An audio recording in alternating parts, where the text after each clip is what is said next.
தினம் ஒரு குறளை படிப்போம். குறள் 2. கற்றதனால் ஆய பயனென்கொல் வாள் அறிவன் நற்றாள் தொழாஅர் எனின்.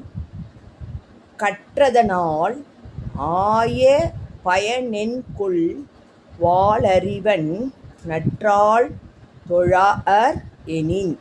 இந்த பாட்டுக்கு அர்த்தம் என்ன? விளக்கம்.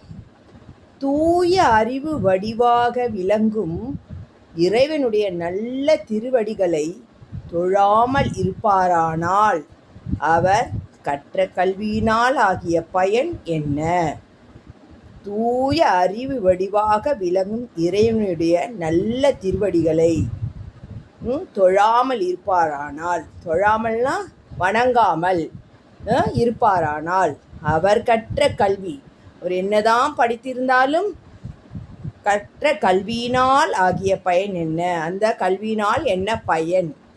அது கற்றதனால் ஆகிய பயனென்கொல் வாளறிவன் நற்றாள் தொழார் எனின்.